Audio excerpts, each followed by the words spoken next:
Even apart from the recent Epstein file leaks, there are a lot of other celebrities who are involved with him. Honestly, Hollywood is worse than you can even imagine. I could still name quite a few people. People that are in the position to actually know the people's names on the list, those people are probably in trouble. Yeah. Because that's a crazy piece of information to have. Look. No one's been tried. No one's been brought. No one's been discussed. We know who went there. We know flight logs. No one talks about anything. There's no effort to prosecute. Actors and actresses in the audience, they look terrified at the idea of you mentioning their name. Did you feel that? I did, and I noticed it the first time. I didn't get it. Like, one of the first one I did it, people would come up and say, "What are you going to say about me?" I think, why do you care? I only go after their public behaviour. When the richest people in the entertainment industry gather in a single room, they usually expect a celebration of their own unmatched influence.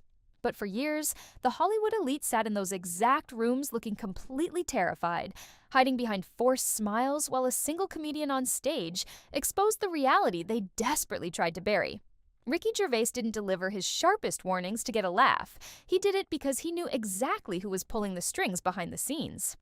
While the publicists and top-tier executives were biting their lips in the front row, the true audience was the 200 million people watching from home who had never been invited to the exclusive after-parties. Gervais famously told the crowd that a show about a man struggling with a terminal illness was still more fun than sitting in that room, openly mocking their ties to elite networks before the public even understood the scale of what was happening. He directly told them that all the dark rumors were true, looking straight into the eyes of individuals who considered themselves completely untouchable. The immediate reaction wasn't irritation or shame. It was absolute panic. The Be Kind brand that defined a generation of daytime television completely evaporated shortly after.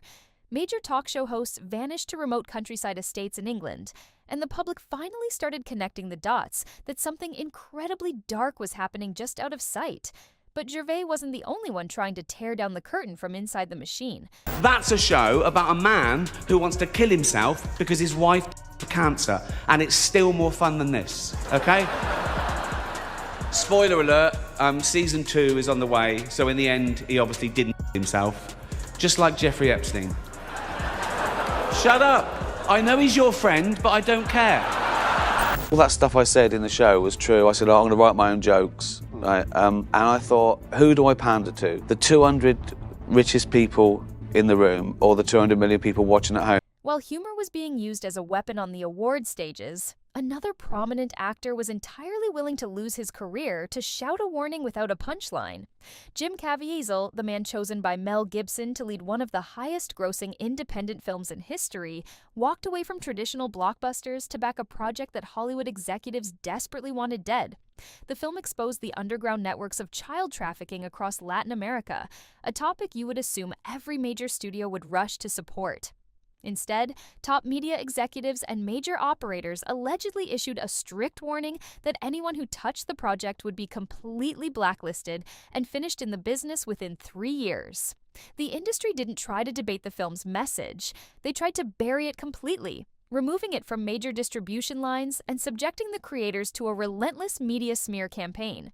Yet, despite the massive studio blackout, the public showed up anyway, turning an independent release into a staggering $250 million box office success. This wasn't just corporate fear. It was a desperate effort to hide a much larger blueprint that elite figures have been using for decades to operate completely outside the boundaries of normal law. To understand how deep this system goes, you have to look past the studio backlots and focus on a massive network of private sanctuaries that require zero public oversight or standard legal intervention. Supermodel Naomi Campbell sits directly at the center of this world, owning a massive private island off the coast of Turkey that is quite literally shaped like an Egyptian eye when viewed from above. I can't tell you that I had a crystal ball. The fallout spreading from Hollywood to corporate America, the media, and Capitol Hill. And knew that there would be this incredible flood of people in industry after industry, women and men coming forward with difficult claims. While the internet obsesses over the bizarre architectural design, unsealed government records painted a much more complicated picture, showing her name appearing hundreds of times in verified communication logs spanning over 15 years. The files detail extensive coordination, private flights on notorious aircraft, and social gatherings that continued long after the public became fully aware of elite misconduct. Survivors explicitly alleged seeing her at high-profile properties, and leaked communications from top handlers promised exclusive guests under coded language that lawyers have scrambled to explain away as innocent misunderstandings. Though her legal teams completely deny any awareness of criminal behavior, the public is left wondering why the exact same figures linked to these inner circles keep purchasing massive, unmonitored islands with zero public access. Her deepest connections trace back to powerful international figures who managed the careers of top models, creating an insular world where vulnerable individuals could be quietly moved from high-profile parties to private apartments completely detached from reality. Yet, while an eye-shaped island captures headlines, another mega-celebrity was building a fortress under the guise of charity and global leadership. Oprah Winfrey established a massive, heavily secluded leadership academy in South Africa, presenting it to the world as a premier sanctuary for underprivileged youth. It was one of the hardest things I've ever done. But I had a lot of experience from the Passion of the Christ, and we were humiliated. We were taken through the ringer in the media. This was before Trump came out and said it was, the lying media and the fake news. And they were fake news back when we were doing that, but we had to fight for everything we had. And so we got that film done. So I had a little bit experience of what this can be like. But the absolute lack of outside monitoring quickly turned the dream into a nightmare when severe abuse accusations surfaced against staff members on the private campus. Because the property operated with limited outside reporting, zero press access, and complete isolation, the troubling behavior went unnoticed by the public for an extended period. Even years later, fresh complaints regarding improper conduct at the institution continue to spark intense questioning from critics who point out the obvious flaw in the design. It is the exact same structural issue that allows elite figures to control information entirely: a remote location, private borders, and a complete absence of independent law enforcement to protect the vulnerable. Beyond the school itself, the massive private retreat properties maintained across the region host exclusive gatherings for the world's most powerful figures, completely shielded from journalism or public accountability, forcing us to ask why these private institutions require so much secrecy. When true power commands absolute seclusion, even the most prestigious names follow the exact same pattern of buying up geography to escape public scrutiny. Billionaire Richard Branson took a tiny piece of land in the British Virgin Islands and turned it into a massive resort empire currently valued at hundreds of millions of dollars. The guest list for this private retreat reads like a classified directory of world leaders, royals, and top-tier celebrities who cycle through the property, entirely removed from the public eye. No cameras are permitted, no press logs are kept, and 2 adjoining islands now ensure that major corporate retreats and political summits happen behind entirely closed doors. After watching the Diddy documentary, I found myself going back down the Epstein rabbit hole, which then led me to the dark side of Naomi Campbell. If you're unaware, Naomi Campbell is one of the original supermodels, one of the first Black women to appear on major publications, featured on over 500 magazine covers, and worked for some of, if not all, of the biggest fashion houses. It's safe to say she has insane connections. One of those being Jeffrey Epstein. Publicly admitted that she knew Jeffrey Epstein and was introduced to him when she was 31. She was introduced to Epstein by her ex-boyfriend Flavio Briatore, I don't know. The reason this is important is because this Flavio fella is connected to a lot of sketchy people, or people that we know today to be sketchy. We see this a lot where supermodels are dating people like this. Flavio also has a child with Heidi Klum. Anyway, Flavio and Naomi are pictured on Epstein's yacht, surrounded by a lot of people, including, at the time, teenage Virginia Giuffre. So there's no denying that Naomi was connected to Epstein and his cohorts. Allegedly, there are emails where Naomi is talking about Ghislaine Maxwell being a close friend of hers, arranging trips to foreign countries. Naomi's spokesperson came out and said Naomi does not recognize